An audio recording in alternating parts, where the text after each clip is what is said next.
Hey everyone. I'm sitting here on a kind of gray, relatively cold Santa Fe day, one of these days when we've been teased by lots of warm weather, but now it's cold again. I'm drinking a cup of hot water.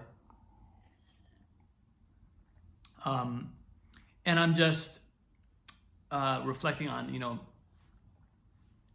the last couple days. It's really amazing how these things work because I have been so slammed with starting this business, starting this course, and creating the content for it, and just relatively minor logistics at this point, but more logistics than I used to have. And you know, but so and I'm just feeling kind of some of the exhaustion of that, as I was mentioning in my post yesterday. Um, and what I'm finding though is that it's just one of these things where, like I was saying to a student today, I was reading in some of the journals, some of my students' piano journals. I'm hearing things like, we're getting to the end of week 2, so I'm hearing things like, I was feeling like I was making great progress last week, but now I feel stuck, or I feel like I don't have enough time to do this practice. I'm starting to see that after the first kind of wave of newness has worn off, there's kind of just the patterns come back, our patterns come back. And so I'm just kind of looking at what that what that means about the process now, because we're getting into this kind of plateau phase where we actually want to stay in discovery mode and let those patterns come up. Sometimes the newness of the course, just having started it recently, is enough to kind of give us the enthusiasm to just go and be free and easy. But a couple weeks in, it's like we start to get tired and we're like, oh, okay, now my patterns are coming up. And it's really interesting to me that one of my patterns is that I sometimes, when I have a project, whether it's a writing project or a performance or a music directing gig, there tends to be this way in which right towards the end, or at some point in the process, it's like I need it to be overwhelming. I need it to be more than I can handle, and I need to be exhausted. And it's the total pattern. It's not because the work necessarily demands that, but it just seems like something that I create. I seem to create that pattern. So I'm noticing, as my students are hitting their patterns, I'm finding that too. Like yesterday, I was just so slammed, and then I couldn't get the computer to upload the video. And so it took me an extra hour and a half, and I went to bed late, and I was tired. And it's like this weird domino cascade into my own pattern. And I think the lesson that I'm conveying is exactly the one that I also need to receive, which is, don't make that a problem.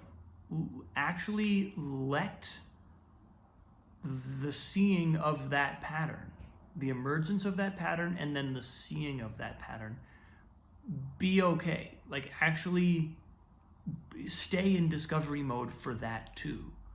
As I see myself tip into overexhaustion, notice that. Don't let that tell me, oh, everything is wrong, or I'm gonna be too tired to make it, or anything like that. Actually just see that, and because that's how that pattern's going to start to let go. That's how that pattern will actually maybe start to shift. And again, you can't see the pattern clearly if there's an intention to change it right from the get-go. You can't change the pattern if we're going into it with, well, this is something that I need to fix or get rid of, because that automatically means we're coming at it not necessarily available to receive what it's trying to tell us. A pattern is not a pattern just to sabotage us and just to keep us stuck in itself for no reason. A pattern is a pattern. A pattern is an ingrained pattern of behavior because it has somehow served us.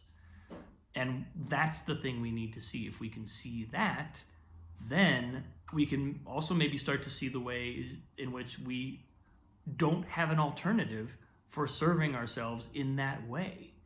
And we maybe need to create one. We maybe need to consciously reprogram. But if it's just about the pattern and wanting to get rid of it, we're not going to necessarily see that. We're just going to see the surface of the pattern and think, oh, that's bad, get rid of, So I'm sinking into that. I'm kind of like settling into that today. And then in the midst of all that, some really cool stuff happens. Like I was teaching a piano lesson today, and one of my students just started playing a little riff. She hadn't really practiced the song, but she started just arpeggiating one of the chords in the song, and then she started arpeggiating another chord. And this is a young woman that I've known is a singer-songwriter through and through for ever since I've known her, for a couple years now. And she starts playing this thing, and all of a sudden she starts realizing this can be a song, and we go into a songwriting session. We start writing a song, and it was just like popping out. The song was just kind of like poofing into the universe as they do. So that's really fun too. In the midst of all this, in the midst of my pattern kind of coming up and giving me some challenges as I'm building this course, there are also these just moments of like being present and like watching something amazing happen. So yeah, that's kind of where I'm at today. Just, the advice I gave my students is really good, which is just trust the process, even when it feels like something's wrong. Don't let the patterns convince us that something's wrong. Just trust and allow those things to come up, allow them to be seen, and allow ourselves to take the time to do that.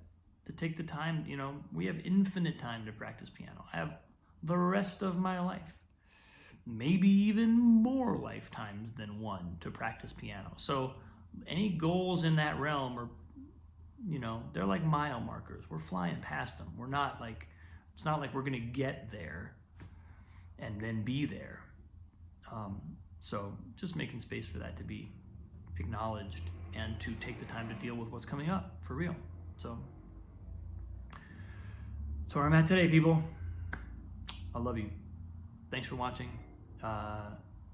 Appreciate you very much. I'll see you soon.